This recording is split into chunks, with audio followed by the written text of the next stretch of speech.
Hello viewers, வணக்கம் and welcome back to my channel. Maya Seenu சீரியலுடைய இன்னைக்கு எபிசோடுக்கான ரிவ்யூ என்ன அப்படின்றத பார்க்கலாம். எபிசோடை பொறுத்த வரைக்கும் புவனேஸ்வரி, லிங்கம், பசுபதி இவங்க 3 பேரும் ரொம்ப சந்தோஷத்தோடு நின்றுட்டுருக்காங்க. இன்றைக்கி ரகுராமுடைய கதை முடிய போகுது அப்படின்னு சொல்லி சந்தோஷத்தோடு இருந்தாலும், இன்னொரு பக்கம் மாயாவுக்கு எல்லா உண்மையும் அந்த குழந்தையுடைய அம்மா மூலமாக தெரிய வருது. உடனே கதிருக்கு கால் பண்ணுறாங்க. ஆனால் கதிர் அங்கே வேலையில் இருக்கேன் அப்படின்னு சொல்ல என்ன பண்ணுறதுன்னு தெரியாமல் மாயா ஒரு பக்கம் முழிக்க, அடுத்த செகண்ட் வண்டியை எடுத்துக்கிட்டு ஃபாஸ்ட்டாக வந்துட்டுருக்காங்க. ஸோ இன்னொரு பக்கம் தனா ஒருத்தர்கிட்டே இருந்து ஃபோன் வாங்கி பேசியிருப்பாங்கள்ல, அந்த நம்பருக்கும் ட்ரை பண்ணியிருப்பாங்க மாயா.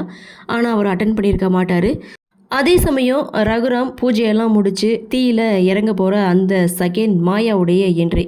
நில்லுங்க பெரியப்பா அப்படின்னு சொல்லி குரல் கொடுக்க எல்லாரும் செம்ம ஷாக் ஆகிறாங்க. வழக்கம் போல தாங்க மாயா மேலே எல்லாருமே கோவப்பட்டு பேசுகிறாங்க. பத்மா ஒரு பக்கம், புவனேஸ்வரி ஒரு பக்கம், எல்லாருமே மாயாவை திட்டிகிட்டு இருக்காங்க. ஏதாவது ஒரு நல்ல காரியம் நடக்க போனால் அபசகுணம் மாதிரி இவ வந்து தடுத்து நிறுத்திடுவா அப்படின்னு மாயாவை ஒரு பக்கம் பத்மா திட்ட, அப்போது மாயா தனாவை கூப்பிடுறாங்க. ஸோ தனா பார்த்திங்கன்னா 2 பெண்களை கூட்டிகிட்டு கையில் குடத்தோடு வந்து நிற்கிறாங்க. யார் இவங்க, மஞ்சள் தண்ணி ஊற்ற வந்திருக்காங்களா அப்படின்னு சொல்லி கேட்கும்போது, இவங்க பக்கத்து ஊருக்காரங்க, இவங்களுக்கு ஏதோ வேண்டுதல் இருக்கான், அதனால அப்பாவை அம்மனா நினச்சி மஞ்சள் தண்ணி ஊற்றுறோன்னு வந்திருக்காங்க அப்படின்னு சொல்லும்போது, இதை கேட்ட புவனேஸ்வரி செம ஷாக் ஆகிறாங்க. ஆரத்தி எடுத்ததுக்கப்புறம் இது என்ன ஊர் வழக்கத்தை மாற்றுறது, இப்படி ஒரு வழக்கமே கிடையாதுன்னு புவனேஸ்வரி ஒரு பக்கம் சொல்ல, அதுக்கு சப்போர்ட்டாக பத்மாவும் பேசுகிறாங்க.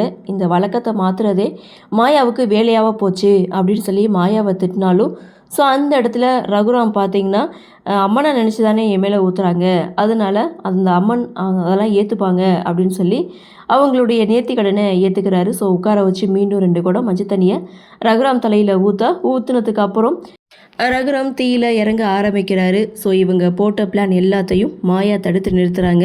ஸோ அந்த இடத்துல ஒரு குட்டி ஃப்ளாஷ்பேக் சீனுக்கு போகிறாங்க. அதாவது தனா அங்கே இருக்க ஒருத்தர்கிட்ட ஃபோன் வாங்கி மாயா கிட்டே பேசியிருப்பாங்க. அந்த ஃபோனுக்கு மாயா ட்ரை பண்ணியிருப்பாங்க. அப்போ தான் அவர் பார்த்துட்டு, நீ அடித்த நம்பர்லேருந்து மிஸ்டு கால் வந்திருக்குமான்னு சொல்லி தனா கிட்டே கொண்டு வந்து கொடுக்க, உடனே மாயா தனா கிட்டே விஷயத்த சொல்கிறாங்க. அது மட்டும் இல்லை, அதற்கான ஐடியாவையும் மாயா தான் சொல்கிறாங்க. ஸோ அந்த இடத்துல ஒரு குட்டி ஃப்ளாஷ்பேக் சீன் மாதிரி நினச்சி பார்த்து 2 பேரும் சிரிக்கிறாங்க.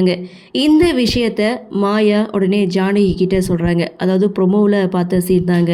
ஸோ ஜானகிக்கு தெரிஞ்ச அடுத்த செகண்ட், இனிமேல் இவங்களை சும்மாவே விடக்கூடாது அப்படின்னு சொல்லி சாட்டியை சொலட்டி புவனேஸ்வரி, பசுபதி விட்டு வைக்காமல் அடி வெளுத்து வாங்குறாங்க. அது மட்டும் இல்லை, மரத்தில் கட்டி வச்சு பெட்ரோலையும் ஊற்றி கையில் தீப்பத்தத்தோட ஜானகி வந்து நின்றுட்டுருக்காங்க. என்ன நடக்கும் அப்படின்ற ஒரு எதிர்பார்ப்போட எபிசோடையும் முடிக்கிறாங்க.